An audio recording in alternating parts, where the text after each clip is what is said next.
Bismillahirrahmanirrahim. Assalamualaikum warahmatullahi wabarakatuh.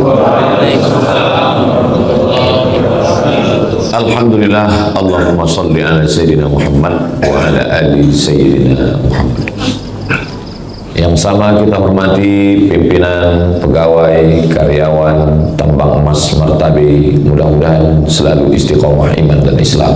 Amin. Diberikan kebaikan dan kebahagiaan dunia dan akhirat. Amin ya rabbal alamin. Malam tadi kami sampai gelap, jadi saya tidak tahu posisi kita ini di mana ini. Maka yang pertama saya lakukan adalah mapping, pemetaan. Lalu saya buka www.google.com, Google Map. Oh, saya masih berada di Pulau Sumatera, Swarna Dwipa, Pulau Emas. Jadi memang asli nama tanah ini memang emas isinya semua, cuman dia di dalam tanah. Kalau yang di atas banyak emas itu Pulau Jawa namanya. Saya masih berada di Pulau Sumatera, berarti saya kemarin berangkat dari bawah Pekanbaru, naik menelusuri atas sampai ke Ujung Batu, terus ke Pasir Pangarayan, terus ke Dalu, masuk perbatasan Sumatera Utara, masuk ke Sosa, terus lanjut ke Padang Sidempuan. Jadi Sumatera, di atasnya Aceh, di bawahnya Sumatera Utara, di bawahnya Riau. Ini sekarang saya agak ke kiri sedikit. Kalau diteruskan Sibolga. Nah, nanti baru perjalanan saya menuju ke kanan, terus ke Kota Pinang, baru ke kanan. Kalau diteruskan lagi ke tepian pantai timur Sumatera, pantai barat, pantai timur. Inilah pentingnya supaya kita tidak salah arah, karena kalau salah arah bisa pulang lagi ke Pekanbaru. Sementara jadwal ini terus ke atas, naik nanti puncaknya ke Medan, baru naik dari Medan hari Senin, pulang lagi ke Pekanbaru naik pesawat. Begitu juga lah saat kita sedang berada di alam ini sekarang, mapping dulu. Aku ini sedang di mana ini? Apakah sudah sampai ke tujuan atau masih dalam perjalanan? Karena banyak orang yang menganggap ini tujuan. Inilah tujuan. Rupanya ini bukan. Ini masih dalam perjalanan. Lalu kita ini datang dari mana? Ada teori mengatakan bahwa dunia ini isinya dulu air semua, tak ada tanah. Lalu karena disinari matahari yang panas berjuta-juta tahun, akhirnya air tadi menyusut. Ketika menyusut, naiklah tanah ke atas. Itulah yang disebut dengan daratan. Makanya lautannya lebih luas daripada daratan. Lalu makhluk yang ada di air tadi naik ke atas. Yang awalnya ikan di dalam, tiba-tiba dia berkaki naik ke atas. Karena kepanasan, kulitnya ini tumbuh bulu. Itulah dia jadi monyet. Lalu monyet berevolusi. Saya tak sampai hati mau mengatakan jadilah kita. Kalau saya bilang jadilah kalian, gak enak kali kan. Jadilah manusia. Yang punya teori ini namanya Charles Darwin. Jadi kata dia, kita tidak berasal dari mana-mana, kita berasal di sini dan akan mati di sini. Kata dia begitu. Tapi teori ini juga terbantahkan. Kalau memang kita ini dari ikan naik ke bumi jadi monyet, terus berevolusi, lalu kenapa kita bertahan di sini? Kenapa kita tidak berevolusi kepada makhluk selanjutnya? Terbantahkan. Lalu yang betul itu bukan dari pikiran. Yang betul itu adalah datang dari Tanzilal Azizir Rahim, datang dari Allah. Itulah di Al-Quran. Lalu Al-Quran mengatakan kita ini datang dari mana? Wa idh qulna lil malaikati, ingatlah ketika aku berkata kepada malaikat, inni ja'ilun fil ardi khalifah, aku wa qala, aku menjadikan di atas muka bumi ini khalifah. Khalifah artinya pengganti. Pimpinannya Nabi Muhammad SAW. Meninggal Nabi, datang penggantinya sebagai pimpinan, bukan sebagai Nabi, sebagai pimpinan. Namanya Abu Bakar Siddiq. Maka Abu Bakar itu disebut sebagai khalifah. Dalam tarekat Naqsabandiyah, pimpinannya namanya Syekh Mursyid. Ketika Syekh Mursyid tak ada, Syekh Mursyid mengirim pengganti. Penggantinya itu namanya khalifah.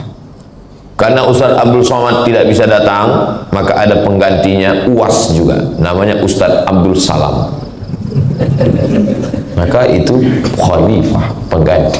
Kata Allah, aku ingin mengangkat satu makhluk di dunia, namanya khalifah, pengganti. Jadi kalau begitu, kita tidak di sini asalnya. Asal kita adalah diciptakan Allah di dalam surga, lalu kemudian Dia ingin kita menjadi pengganti, dikirimlah kita ke bumi. Lalu kemudian selama di bumi ini melewati proses yang panjang, kira-kira 63 tahun. Jadi siapa yang hari ini 62, 11 bulan, 29 hari, memang udah saatnya lah bertaubat nasuha. Asalnya kita dari alam roh, kalau satu roh, kalau dua rohani, kalau tiga arwah, roh saya, roh bapak, roh ibu, roh kita waktu itu berkumpul bersama di dalam surga. Makanya kalau ada di antara bapak ibu menengok saya ini, macam-macam pernah nampak Ustaz. Di mana ya? Berarti itu pernah nampak. Di surga enggak, di YouTube. Kalau kita pergi ke satu tempat, nampak kita muka orang, setelah kita tanya dia, kita tak sekampung, kita tak satu sekolah, tapi kita macam pernah nampak, berarti ruh kita pernah berjumpa di surga, dijumpakan Allah lagi di situ. Begitu juga lah kata suami ke istrinya, aku macam pernah nampak kau di mana ya, mungkin kita jumpa di surga. Tidak bang, kita dulu ngantri nonton di bioskop. Jadi kita berasal dari alam ruh, belum ada darah, belum ada daging, belum ada kuku, belum ada bulu, belum ada rambut. Lalu kemudian ruh tadi ditanya Allah. Wa idh akhadha rabbuka min bani adama min zuhurihim dzurriyyatahum wa ashhadahum ala anfusihim. Hai semua ruh, alastu bi rabbikum? Bukankah aku ini Tuhan kamu? Semua ruh waktu itu menjawab, bala syahidna, kami bersaksi engkaulah Tuhan kami. Lalu kemudian setelah itu ruh menunggu antrian untuk turun ke bumi. Memang sedap mendengar nyanyi sambil makan sayur kubis. Kalau sudah ada suara bunyi, itu tanda waktu sudah mau habis. Rupa mobil mundur, sangka tanda waktu sudah habis. Lalu roh tadi ngantri menunggu turun ke bumi, tempatnya menunggu siap. Apa nama tempatnya itu? Inna ahadakum yujma'u khalquhu fi batni ummihi arba'ina yawman nutfah, 40 hari dalam bentuk sperma. Summa yakunu 'alaqatan mithla dhalik, 40 hari dalam bentuk darah. Summa yakunu mudghatan mithla dhalik, 40 hari dalam bentuk daging. 40 hari air, 40 hari darah, 40 hari daging. Summa yursalul malaku, dikirimlah malaikat membawa ruh dari surga masuk ke rahim. Kebetulan malaikat yang membawa ruh tadi masuk ke rahim orang Jawa Barat. Kumaha atuh damang. Masuk ke rahim orang Aceh, Puhaba. Masuk ke rahim orang Makassar, agak kareba. Masuk ke rahim orang Jawa, pripun kabari panjenenganipun. Masuk ke rahim orang Batak, biadu alang ita sesudena. Maka tak boleh kita mengejek orang karena sukunya, karena tidak pernah malaikat membawa multiple choice. Kau mau jadi apa? Mau jadi Jawa, mau jadi Bugis, mau jadi Batak, mau jadi Bule, tidak pernah. Bahwa saya menjadi orang Sumatera, ini bukan kemauan saya. Seandainya dulu ada boleh, tentu saya mau jadi bule. Rambut pirang macam rambut jagung, mata biru hidung mancung. Kadang terasa kali waktu sedang tawaf itu kan, kecil lah kita. Tengok sebelah kiri orang Arab besar gagah hitam jabang. Tengok sebelah kanan, memang dia hitam Afrika tapi tinggi. Gak usahlah ceritakan tentang kita. Tak Tapi ini bukan pilihan. Menurut ilmu Allah, kau cocoknya jadi orang Sumatera, Abu Somad. Cocok. Udah, kita terima saja takdir ini.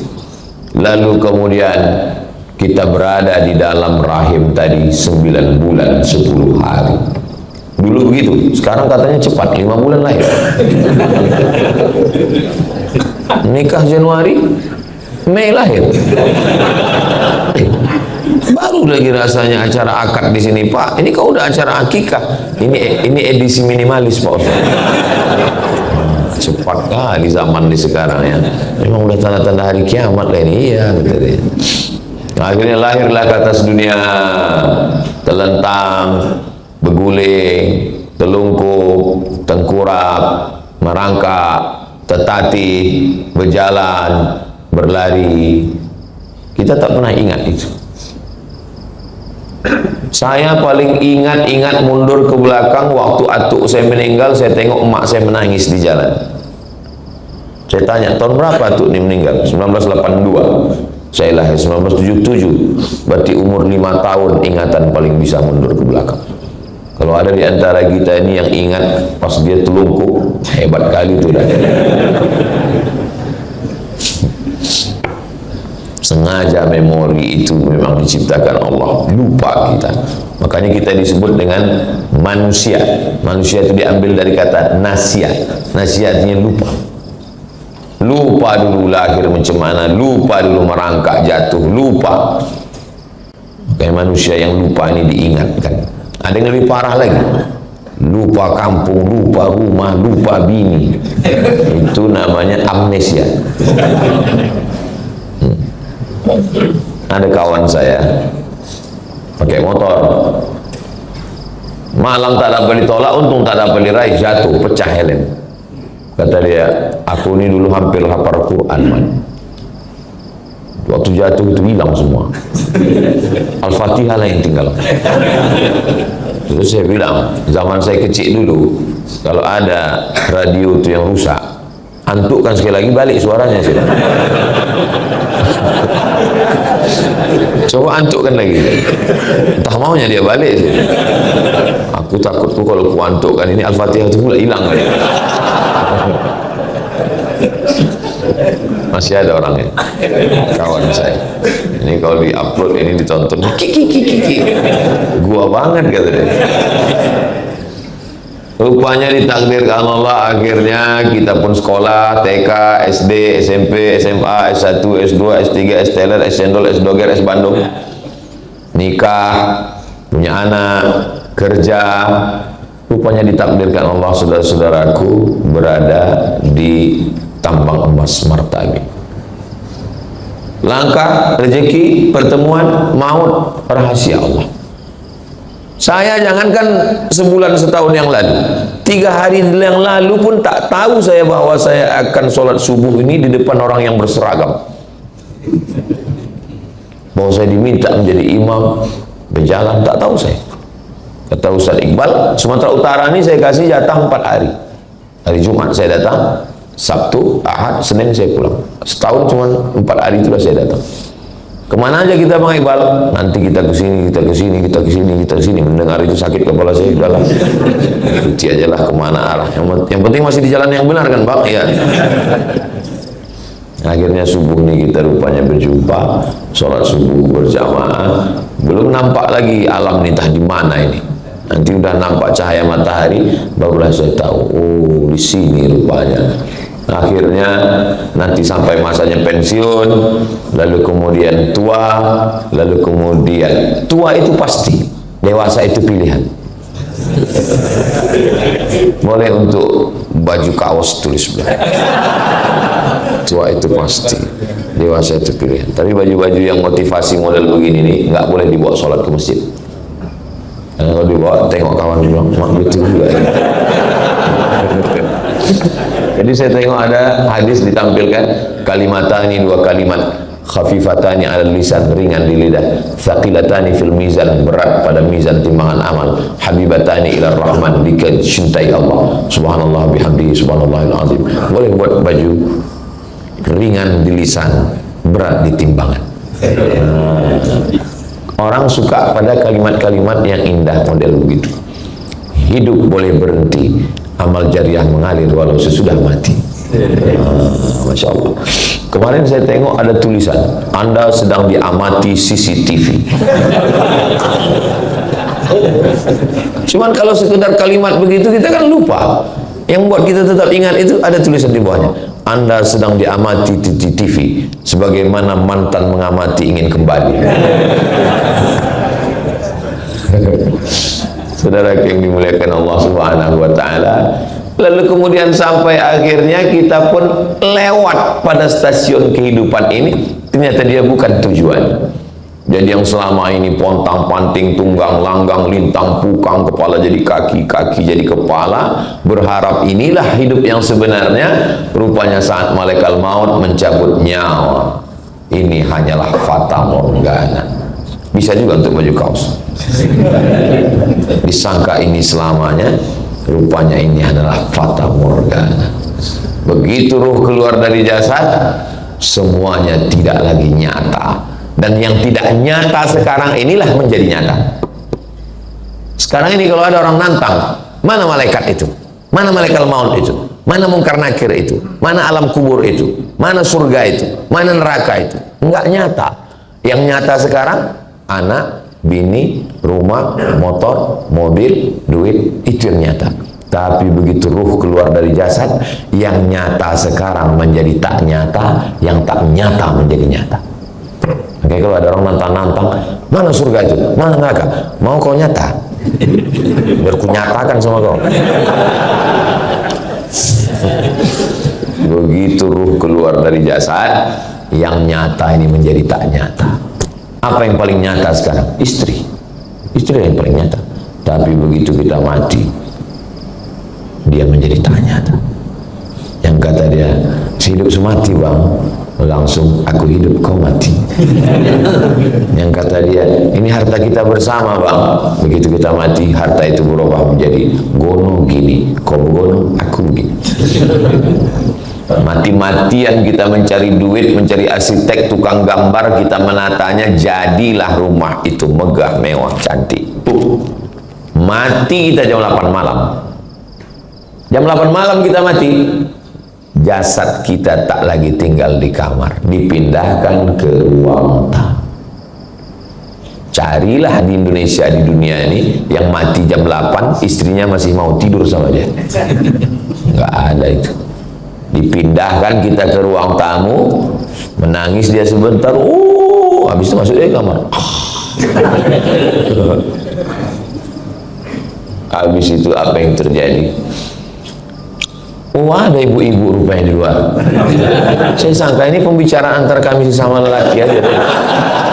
Aduh, nggak enak, udah melukai hati kalian.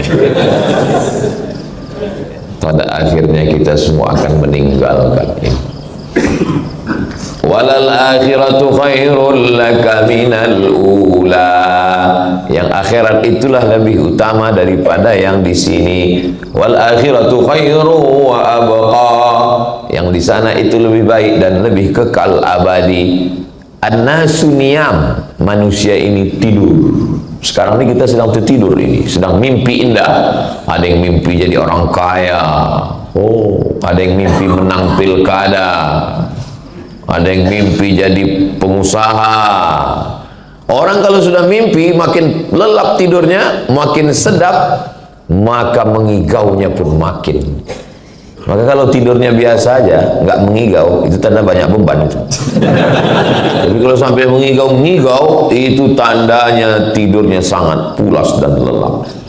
Makanya kalau ada kawan sedikit cerita, rumahku, mobilku, bilang, kau nampaknya lelap kali tidur. Terlalu dalam. Sampai pada akhirnya ketika nyawa itu disentapkan, ditarik dari jasad, macam mata kail pancing ditarik dari kulit yang basah, macam tebasan pedang 100 kali di tempat sama diulang-ulang, macam kambing yang dikuliti hidup-hidup. Di saat itu barulah terbangun, terjaga, rupanya hidup ini hanyalah mimpi. Dan setelah itu kita pun akan menjalani kehidupan yang sesungguhnya, dan itulah yang disebut dengan lahiyal hayawan, kehidupan yang hakiki yang lebih lama daripada di sini. Imam Syafi'i lahir 150, meninggal 204. Lahir 150 di Gaza, Palestina. Semoga Allah menolong saudara kita dari Palestina. Meninggal 204 di Mesir, makamnya di Mesir. Berarti hidup di atas di dunia ini cuma 54 tahun. Saya sekarang 47. Kalau 54, 7 tahun lagi aku mati. Mak, ngeri-ngeri sedap juga ini. Cuman 54 tahun umur Imam Syafi'i. Meninggal tahun 204. Sekarang tahun 1446. Berarti dia sudah di alam barzah, alam kubur 1200 tahun lebih. Lebih lama di atas tanah atau dalam tanah? Lebih lama dalam tanah. Tapi yang dipersiapkan orang apa sekarang? Kok ditanya, apa yang kau persiapkan? Alhamdulillah Pak Ustadz, untuk pensiun ini saya sudah siap. Tabungan saya ada di bank Pak Ustadz dalam bentuk duit. Nah, karena kebetulan saya kerja di perusahaan emas, adalah beberapa kilo Pak Ustadz.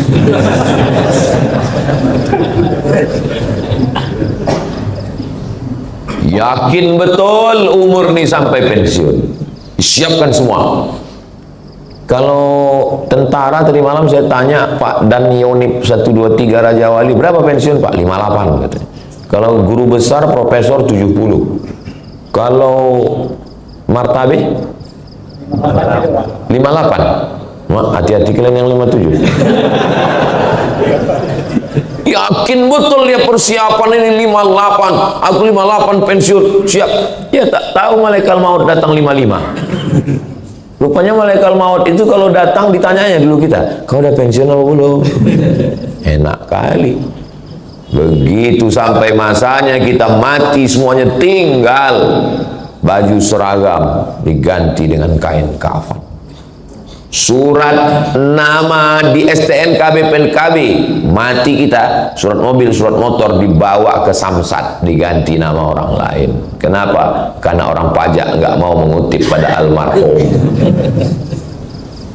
Yang paling sakitnya, ini kalau aku ceritakan nanti berubah perasaan kalian. Surat nikah pun berubah. Nama kita di surat nikah itu hanya bertahan 4 bulan 10 hari. Setelah itu berganti nama menjadi Bronis, berondong manis. Memang sekarang kalian senyum, tapi pas pulang dari sini nanti, aku yang khawatirkan berpengaruh pada etos kerja ini. Mohon maaf Pak pimpinan, tiba-tiba orangnya hari ini temenung aja. Dia tanya, kok nggak semangat kerja? Untuk apa lagi itu semangat kok, pada akhirnya mati juga. Saya nggak mau itu. Ya, tujuan saya ini supaya kita ingat bekal kita, bahwa carilah emas nih sebanyak-banyaknya, carilah duit nih sebanyak-banyaknya, bangunkan ke masjid, bangunkan ke pondok pesantren, bangunkan ke rumah tahfiz. Kalau ada orang mengatakan, untuk apalah kita duit banyak, mobil banyak, bukan bisa dibawa mati. Apa kau bilang? Mobil nggak bisa dibawa mati? Bisa mobil dibawa mati. Mobil apa Pak Ustaz? Mobil ambulan. Meninggal almarhum Muhammad saya sedang ceramah di Pulau Madura. Kata adik saya, nggak ada rumah sakit ini yang mau ngasih mobil mengantar ke kampung. Wah, sakit kali hati saya. Sebelum tahu orang itu Mak Ustaz Somad. Setelah tahu, banyak kali. Saya tak mau ada orang sampai matinya dibawa naik ojek, digulung pakai tikar, dibawa naik ojek. Ada Bapak dapat gambarnya? Kalau belum nanti ku kirim. Saya mesti ada mobil. Saya bilang ke yayasan, mesti ada mobil ambulan. Alhamdulillah, sekarang yayasan kami tabung wakaf umat sudah ada 2 ambulan. Yayasan Zayyan Insani Sejahtera ada ambulan, 1 ambulan. Nah, pokoknya semua yayasan yang di bawah Ustaz Abdul Somad, setiap provinsi ada 1, wajib punya ambulan. Gimana saya bilang? Alhamdulillah Ustaz, kita udah punya ambulan. Siapapun masyarakat yang sakit meninggal gratis pakai. Syaratnya 2, sakit mati.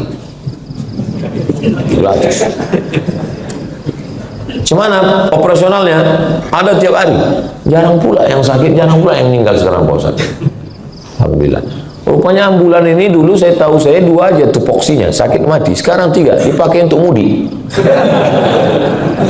Banyak yang nyewa ambulan pulang. Saya nggak diperiksa di jalan kan. Waktu COVID itu, diperiksa ketat, nggak boleh lewat, nggak boleh. Ambulan lewat gitu. Padahal orang sehat semua.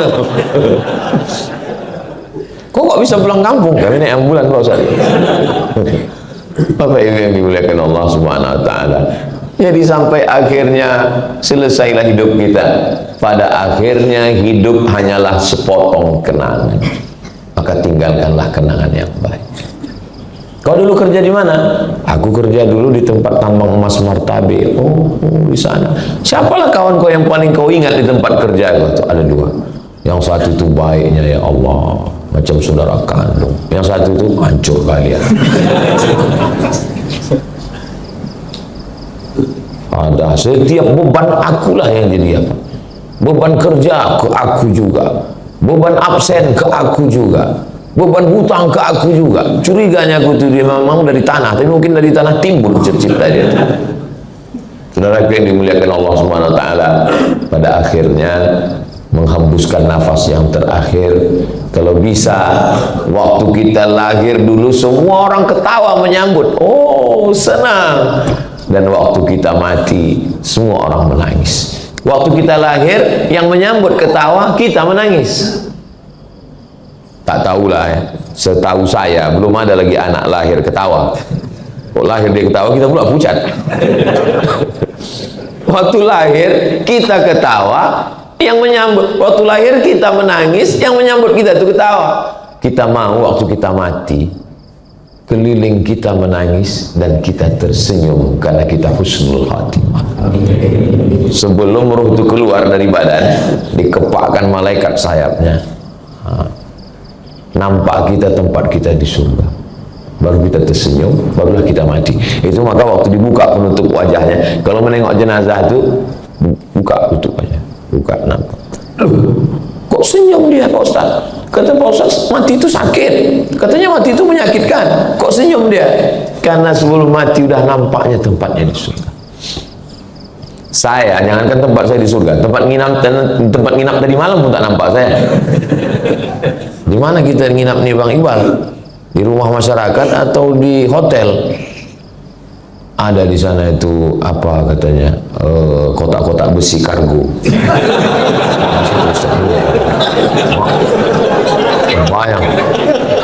Terbayang aku apa, orang Meksiko ke Amerika yang terkunci di film-film barat itu ya, tidur di kargo ke malam itu. Rupanya pas masuk ke dalam fasilitas hotel bintang 5, biasa nyaman kali. Pas di malam tuh tidur, belum tidur kali pas mau tidur, nampak saya makhluk besar tinggi naik ke atas tempat tidur itu. Saya bilang, jangan kau ganggu aku, sesama saudara jangan saling mengganggu. Bismika Allahumma ahya wa amut. Tidur. Bukan mau nakut-nakuti yang punya kamar tuh.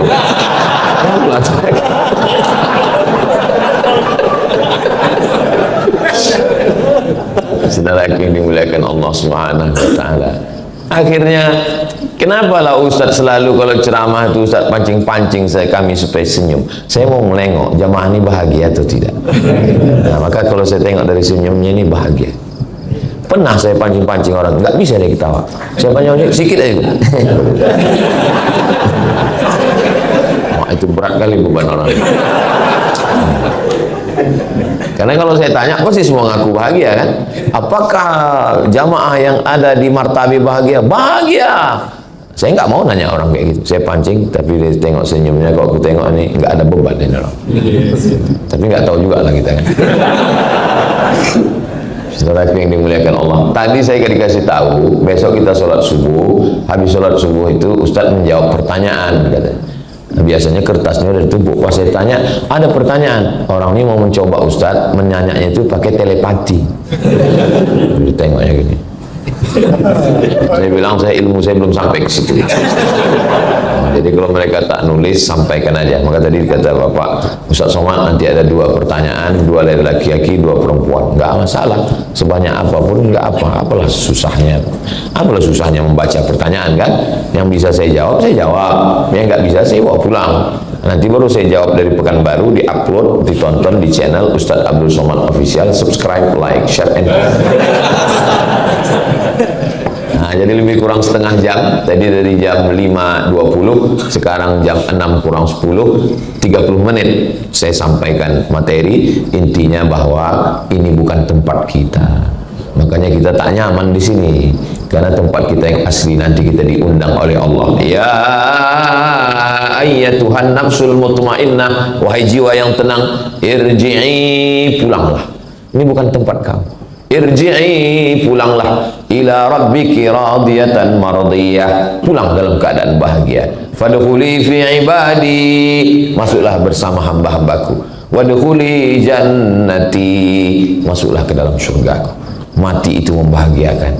Makanya kalau ada orang yang takut mati, kau takut mati? Aku takut kali Pak Ustaz. Berarti takut pulang kampung. Kalau ada orang takut pulang kampung, berarti ada masalah di kampung. Tapi orang kalau udah mau dekat Idul Fitri, oh senang kali, disiapkan semua, baju baru, rumah baru, bini baru, pulang kampung. Semua baru, mobil baru dari dialer, baru DP, kredit 4 tahun, bunyi klaksonnya pun bunyi, kredit. Saudara yang dimuliakan Allah Subhanahu wa taala, akhirnya kita akan mati bersama kita di martabe ini berkumpul. Begini jugalah nanti kita berkumpul di surga jannah. Nanti ketika kawan-kawan, sahabat-sahabat keluarga besar martabe ini masuk ke dalam surga, yang pertama kalian cari adalah Abdul Somad. Malaikat Ridwan, iya, kami udah 3 hari di sini nggak nampak kami Ustaz Somad. Apa transit dia? Kata malaikat, dia udah lama nunggu kalian di ruang VVIP. Amin. Begitu cara saya supaya dapat amin kali. Bersama kita insya Allah. Pak Ustadz, nanti aku kalau di surga itu sama kawanku itu yang satu kerja itu. Iya. Masa sama dia juga lagi di surga Pak? Sedang di dunia ini sudah hancur kali sama dia. Wa naza'na ma fi sudurihim min ghillin, segala sifat-sifat jelek di hati mereka kami cabut. Maka di surga itu nanti tak ada lagi sifat jelek. Dan di surga itu umurnya masuk surga itu antara 33, 32, 30, 31. La yadkhulul jannata ajuz, orang tua tak masuk surga. Oh, nangislah orang tua ini. Kenapa kau menangis, kata Nabi? Orang tua tak masuk surga. Kata Nabi, bukan orang tua macam kau tak masuk surga. Sesudah masuk surga nanti umur itu 30, 31, 32, 33. Saya dulu tak paham apa maksud masuk surga itu 30, 31, 33. Rupanya umur yang paling enak itu 30, 31, 32, 33. Kalau sudah sampai di atas itu 40